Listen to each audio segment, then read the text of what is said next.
What is up, guys? RSC6414 here, back with another video. Yes, I am, and I apologize for not doing a SmackDown review. I had to go to my cousin's wedding, and by the time I had watched the show, it was too late to do a review. So I apologize for that, but I'm doing my Bound for Glory review. Got my Aces and Eights merch on, being the Aces and Eights mark that I am, that a lot of people do not like them. I realize that, yes, but I'm wearing it anyway. Tonight, supposedly the biggest event of TNA every year turned out to be a dud this year. A very disappointing show for me. Maybe not for everybody. Lots of sloppy finishes. Looks like there were too many people interfering. It was just all over the place. I mean, the pay-per-views this fall have just been god awful for WWTNA, and I mean god awful. I hate to go on a rant here, but none of them have been good. Night of Champions sucked, Battleground sucked, and Bound for Glory was a little bit better because they had 2 or 3 good matches. Night of Champions didn't necessarily suck; it was just mediocre, but Battleground sucked. But I'm going on to review TNA. That was my little minute 30-second rant. First thing we have here is the pre-show for TNA Bound for Glory on Spike TV. It was the tag team gauntlet match. First off, we had Bad Influence going up against Chavo Guerrero and Hernandez. The win you had, it was basically just back and forth. These are the two that a lot of people favored going in, the two teams. Basically what happens, Christopher Daniels rolls up Chavo Guerrero for the pin after Chavo got knocked off the top rope by Kazarian. Then we have Joseph Park and Eric Young come in, the third entrance. And then at this point you're thinking probably Bad Influence will win, because going in I thought Bad Influence would win. I thought it made the most sense, but out of nowhere, Eric Young pins Christopher Daniels after Joseph Park hits the Samoan drop, and Eric Young pins Christopher Daniels, and I'm thinking, oh gosh, this is not looking good right now to start off this pay-per-view. After that, we have Bad Influence attack Joseph Park, throws him against the steel steps, uh, busts Joseph Park's lip open, and he has to get escorted to the back. So finally, the Bromans, who had earned the right to enter last on Thursday when Robbie E got the pinfall, they come in last, taking on a handicap match at this point against Eric Young. Back and forth, they dominate most of the match. Robbie E pins Eric Young after a double team attack to become the #1 contenders for the tag titles. Now, I like the Bromans, but they're kind of like the 3MB of the WWE. They're like that, but TNA, they don't win too many matches. They've won like 2 before even becoming the #1 contenders. So this was a surprise, but I was happy. I like Robbie E. They're entertaining. Some people may not have liked it, but if it besides Bad Influence, this is the other team I would have wanted to win. So yeah, Bromans win, and they become #1 contenders. First match we have is figures. They generally started off this way. Ultimate X match. You have Chris Sabin. This match was disappointing. You know, this is the match I was most looking forward to. Of all the Ultimate X matches, this has got to be one of the worst, or one of the worst ones that I've seen. Not the worst, but not great. One of the worst, but not the worst. Back and forth action. You had Chris Sabin, Jeff Hardy, Austin Aries, Samoa Joe going up against All for Themselves, going up against Manic, the X Division champion, in the Ultimate X match where the two cables go across, forming an X, and the title's hanging above. Hardy brought a ladder into the match. He was dressed in all white and looked like a milkman, if you've ever known what they looked like, with face paint on. It was kind of funny. Um, you had towards the end of the match, it was back and forth. You had one point Manic had a cool spot where he hit a Hurricane Rana and tossed off the top rope and tossed Chris Sabin over the ropes. Then you had Austin Aries hit a missile drop kick while Samoa Joe was on the ladder trying to get the title, and knocked Joe off. And then towards the end of the match, you had Chris Sabin throw Velvet Sky, like push her into the ring, distracting Jeff Hardy, telling her to get out. He was going to help her get out. Then Chris Sabin gets in the ropes, gets underneath the ropes, climbs up the ladder. Jeff Hardy turns around, sees him going up the ladder. They go at it. Chris Sabin just immediately grabs the title, yanks it down, nails Hardy in the head with it. Hardy falls off, and Chris Sabin is your new X Division champion. Now, of all this basic wrestling knowledge, a heel, he was really the only heel in this match. It would have made sense for him to win, but considering he just won the X Division title a while back before cashing it in to become the new TNA World Heavyweight Champion, it was a little. I picked Sabin to win, but I thought it was either going to be Sabin or Hardy, or even Aries, or maybe even Manic, who knows.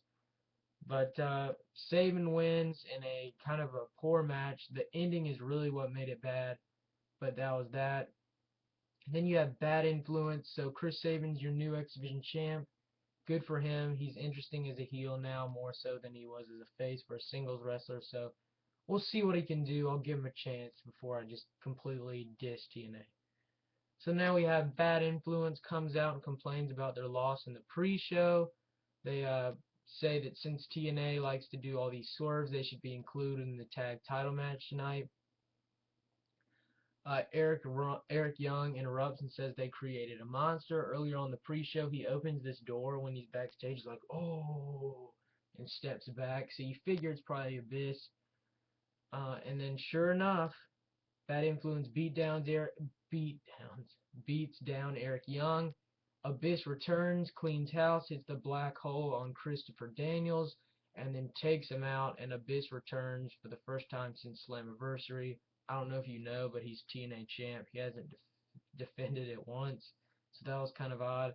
Then we've got our tag title match, and what was one of my favorite matches. Yes, you heard me right. One of my favorite matches of the night.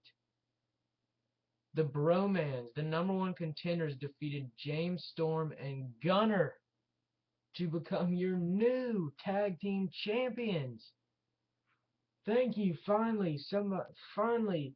I always like jobbers getting. They're not really jobbers. They're just booked as jobbers. I always like them winning titles, getting the push they finally deserve. Finally, they win some titles. First time since Robbie E won the TV title a while back. And I'll tell you how they won. A couple times, Gunner had some power bombs a couple times. He pinned Robbie E. Jesse Goddard's just broke the tag up right like 2 3/4. Literally, it was 2 3/4. Then you had James Storm and Gunner. You had Gunner go for a move. He was power bombing one. I can't remember which it was. I think it was Robbie E. And then you had James Storm underneath, had his knees out, so they hit like a power bomb backstabber for a near fall. And Jesse Goddard's broke that one up again. And then right towards the end of the match, you had Robbie E. pin James Storm after a double team attack on James Storm. Goddard's and Robbie E. did the double team attack. Not exactly sure. I want to say I can't remember what it was, but they hit a double team move, pin James Storm, new tag team champions. Congrats! This is one of my favorite matches of the night, and I was happy about the outcome because I like the Bromans. Then you have, after this, Jeremy Borash, JB, with Sting. They're inducting Kurt Angle into Hall of Fame. He comes out into the ring, official Hall of Fame induction. Sting presents Angle with like something in a case. I'm not exactly sure what it was. The crowds are chanting all kinds of things. Then Angle says I don't deserve this. I reject this induction. Sting's shocked. I'm like, what the heck's going on? And he says he let his family and peers he let his family and friends and all his fans down, and he needs to set a good example for himself or something, and once he deserves it, he'll gladly accept it, and he'll join Sting in the Hall of Fame someday. He was like, whatever. They should have done this like on one of the radio shows, not on a pay-per-view, but whatever. Then you've got EC3, Ethan Carter, formerly known as Derek Bateman in the WWE, approached Dixie Carter backstage and says, Dixie says he's facing an opponent tonight. He says, all right, I'll be ready. And that's that. For those of you who don't know, Ethan Carter is playing the role of the nephew. Dixie Carter is his aunt, and they're playing these two stuck-up snobs. Whatever. Now we've got our knockouts match. Gail Kim going up against Brooke and going up against ODB, the current knockouts champ, in a triple threat match. This match was pretty good. It got 10 minutes. It wasn't awful. It wasn't great by any means, but it wasn't terrible. Like, you could watch it and sit through it. It got some good time. So I really wasn't. It really just delivered what I was gonna expect. Nothing great, but nothing awful. Back and forth action. You had Gail Kim with the figure four lock on Brooke Tessmacher on the ring post at one point. Then you had what else did we have? Then you had ODB hitting some moves, doing all kinds of inappropriate, God knows what things. Um, then you had Lady Tapa came out, and I'm trying to remember how she. Oh yeah, the referee got knocked out somehow. I can't exactly remember how. Lady Tapa comes out. As you remember, she attacked ODB on Thursday. ODB comes running out to the ramp. Lady Tapa nails her with like a big boot to ODB, takes ODB out. Then you've got Brooke Tessmacher, who's on the ropes, jumps to the outside of the entrance ramp. Lady Tapa grabs her and power bombs her on the mat. Then Gail Kim gets in the ring, pins Brooke Tessmacher for the 1-2-3. New Knockouts champ, Gail Kim. This is who I was hoping for. Gail Kim's the best knockout, I feel, as wrestling talent at this point, and I think she deserves it. So good for Gail Kim, good booking. And we come to find out at the end of the match, Lady Tapa, they hold their hands up like this, their arms. So we find out Lady Tapa and Gail Kim are an alliance, so that'll be interesting to see. So now we've got our next match, Bobby Roode versus Kurt Angle, the best match of the night. One of the best matches I've seen in TNA all year. This was the match that I was expecting to be a potential show stealer. It was. It delivered. Awesome stuff from both guys. Back and forth action. You had lots of submission maneuvers, some ankle locks. I want to say maybe even some Boston Crabs, maybe even a cloverleaf. I can't remember. You had an angle slam in the middle of the ring for a near fall, and you had towards the end of the match, this ending was not the greatest, but towards the end of the match, you have Angle on the top rope going at it with Bobby Roode on the top rope. Angle hits an angle slam off the top rope right onto the mat. They land really hard. The refs at the 9 count for them to get up before he stops the match. Bobby Roode jumps up just before the 10, lands on top of Angle, who's still laying down there lifeless. The ref goes 1, 2, 3. Bobby Roode wins the match in what was sort of an awkward way for him to win. I wasn't a huge fan of the booking here of the finish, but that didn't take away from the great in-ring action and work and technical in-ring wrestling that we saw throughout the match.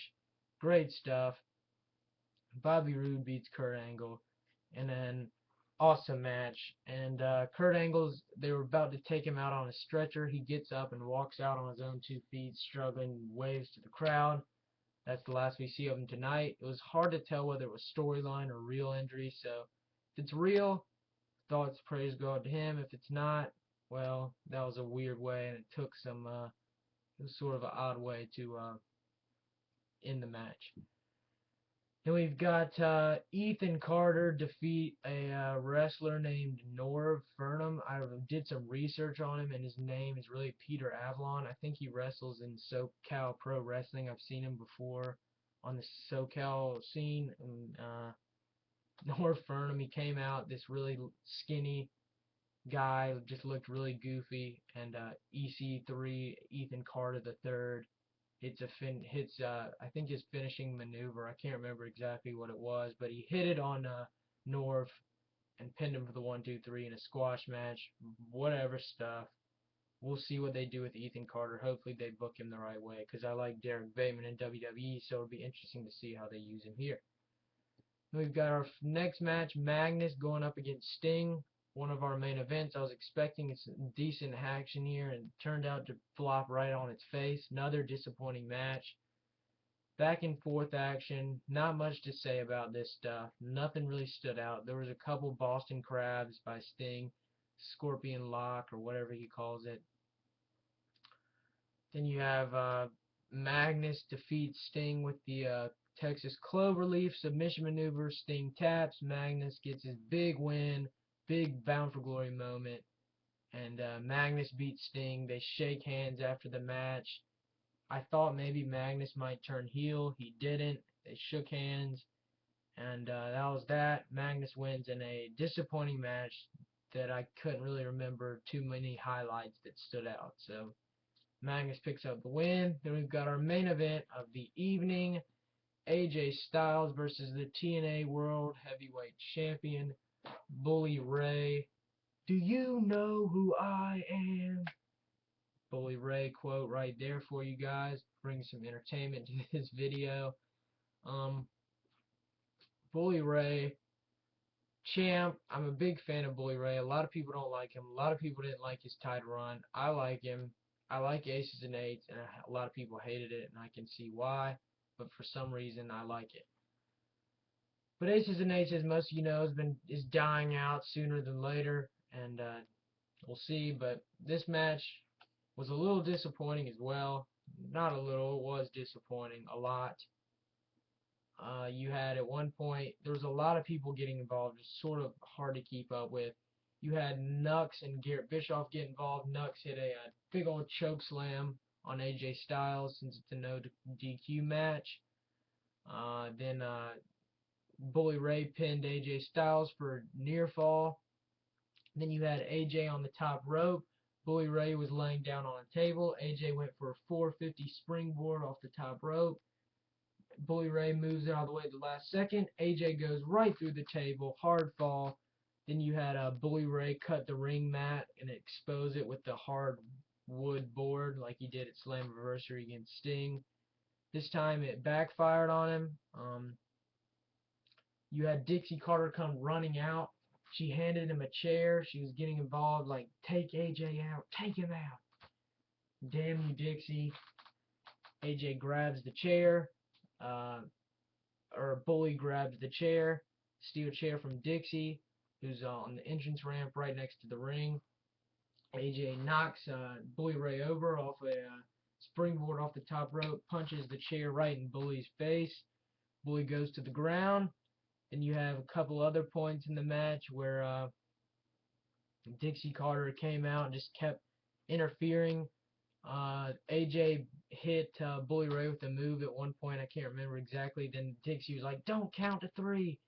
Earl Hebner was going 1, 2. It was painful to watch. It was just so annoying how they involved Dixie Carter. It really pissed me off. I don't like her. And I just wanted to see a good match. I knew there was going to be some involvement from the Aces and Eights, but there's no need for that crap. Back and forth. Bully Ray going through, after they near fall to Dixie Carter involved. She didn't get involved much on after that. AJ hits a move. Bully Ray's on the ground, on the wood. AJ hits the spiral tap on Bully for the win. I'm thinking, oh God. Oh God, no. 1, 2, 3. AJ Styles is your new TNA World Heavyweight Champion. As much as he deserves it, and I'll give him that, and all those AJ Styles fans, I have nothing wrong against AJ. Still don't have anything against him. Great wrestler, entertaining guy. Seems to be pretty nice. Congrats to him. I really wanted Bully Ray to win, and he didn't, so fuck. I was very upset at the point, and you could say I'm too much of a wrestling mark. Well, yes I am. Look at me. Got a freaking bandana around my neck. Whatever. Bully Ray loses the match. Spiral tap to AJ Styles. AJ becomes your new TNA World Heavyweight Champion in a sloppy, disappointing, chaotic, all over the place match. Whatever. Aces and Eights. I'll just bounce back hopefully, and maybe Bully Ray can win it in the next 2 months because AJ's contract expires then if he doesn't renew it. Bound for Glory overall, disappointing. Very subpar in my opinion. 1 or 2 great, not great, 1 great match, 1 good match to tag titles. That was 1 good, surprising match. And you got mediocre or disappointing, and most were disappointing. So overall grade, I give Bound for Glory 4.5 out of 10. Not very good, to be honest, for the biggest show of the year. for TNA. So 4.5 stars out of 10. Hope you enjoyed my review. Check out my other videos and subscribe. Thanks, guys.